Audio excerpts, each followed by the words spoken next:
আরজি করে মহিলা চিকিৎসককে ধর্ষণ করে খুন জানিয়ে রাজ্য জুড়ে তোলপাড়। আর এরই মধ্যে এই ঘটনায় এবার আইন করে এনকাউন্টারের সওয়াল অভিষেক বন্দ্যোপাধ্যায়ের। এইসব অপরাধীদের সমাজে বেঁচে থাকার কোনো অধিকার নেই। কঠোর আইন এনে 7 দিনের মধ্যে এনকাউন্টার করে মারা উচিত। আইন আমাদের হাত বেঁধে রেখেছে, কেন বিচার হতে 5 থেকে 6 বছর সময় লাগবে?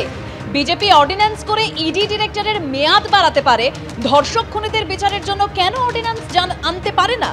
আরজিকর কাণ্ডে তোলপাড়ের মধ্যেই সরব হয়েছেন অভিষেক বন্দ্যোপাধ্যায়।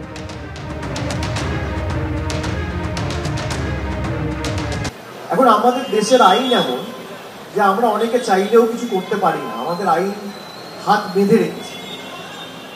এই সমস্ত ঘটনা যারা ঘটায় তাদের সমাজে থাকার অধিকার নেই। যাদের সরকার রয়েছে তারা অর্ডিন্যান্স করে ইডি ডাইরেক্টরের মেয়াদ বাড়াতে পারে, তা অর্ডিন্যান্স করে এই বিল আনতে অর্ডিন্যান্স করে একজন ধর্ষক বা একজন খুনির যাতে 7 দিনে বিচার হয় এই অধ্যাদেশ আনতে পারে না কেন?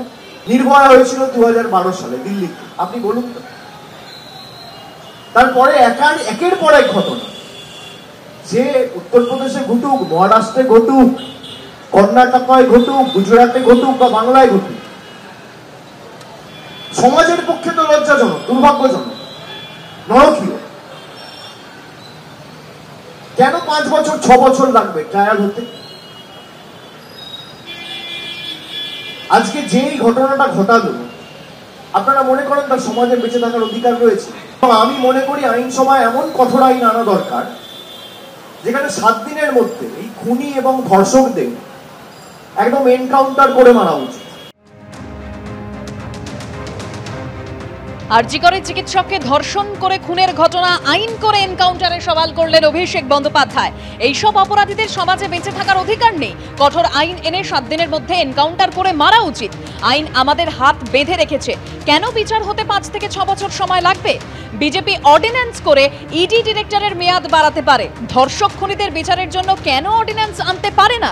আরজিকর কাণ্ডে তোলপাড়ের মধ্যেই সরব অভিষেক বন্দ্যোপাধ্যায়।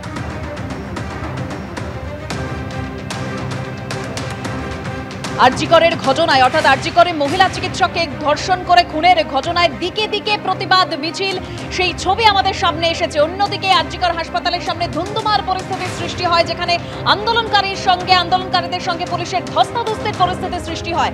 এই তোলপাড়ের মধ্যেই এবার আইন করে এনকাউন্টারের সওয়াল অভিষেক বন্দ্যোপাধ্যায়ের।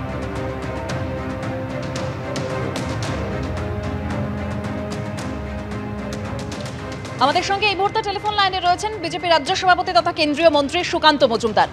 সুকান্তদা, অভিষেক বন্দ্যোপাধ্যায় এবার এই ঘটনায় অর্থাৎ আরজিকরের ঘটনায় আইন করে এনকাউন্টারের সওয়াল করছেন। তিনি বলছেন যে এদেরকে 7 দিনের মধ্যে এনকাউন্টার করে মারা উচিত। বিজেপি যেখানে ইডি ডিরেক্টরের মেয়াদ বাড়াতে পারে অর্ডিন্যান্স করে, সেখানে কেন এই খুনিদের বিচারের জন্য অর্ডিন্যান্স আনতে পারে না? দেখুন, অভিষেক বন্দ্যোপাধ্যায় বিপদে পড়ে বুঝতে পেরেছেন যে গোটা দেশের লোক, গোটা রাজ্যের লোক আক্রোশে এই সরকারের উপর ঘৃণা ভরে তাকাচ্ছে। সেই জন্য তিনি উল্টোপাল্টা কথা বলছেন। একজন সাংসদ, এবং সম্ভবত উনি 7 লক্ষ ভোটে জিতেছেন, এই সাংসদ যদি এই ধরনের আইন সম্পর্কে তার এই ধারণা থাকে, তাহলে এটা অত্যন্ত দুর্ভাগ্যের বাঙালি হিসেবে। আপনারা জানেন যে একটা আইনি ব্যবস্থায় দেশের প্রশাসনে যেভাবে কাজ করতে হয় তার একটা পদ্ধতি আছে। সেই পদ্ধতি অনুসারে আইন পাস হয়, এবং সেই আইন পাস হওয়ার পর, এবং এই ধরনের আইন তাও কোনো পৃথিবীর কোনো দেশে আছে কিনা আমার যথেষ্ট সন্দেহ মনে হচ্ছে। আর রাজত্বটাও তোমার, রাজত্ব তো তোমার অভিষেক বন্দ্যোপাধ্যায়ের। তো এনকাউন্টার কেন হচ্ছে না? আমরা তো দেখি ভারতবর্ষের অন্যান্য জায়গায় এনকাউন্টার হয়, এখানে এনকাউন্টার কেন অপরাধীদের হচ্ছে না? কেন কামদুনির যারা ধর্ষক ছিল তারা দিনের পর দিন ঘুরে বেরিয়েছে? আপনি কেন্দ্রের ঘাড়ে ঠেলছেন কেন? ল অ্যান্ড অর্ডার যখনই কিছু হয়, কেন্দ্র যখন কিছু করতে যায় তখন বলেন law and order is a matter of state. আর এখন কেন্দ্রের ঘাড়ে খেলছেন। ওনাকে আগে বলুন উত্তর দিতে যে কামদুনির ধর্ষকরা কেন এতদিন বাইরে ঘুরে জীবিত অবস্থায় আছে। তাহলে সেই প্রশ্নের উত্তর আগে অভিষেক বন্দ্যোপাধ্যায়কে দিতে বলুন।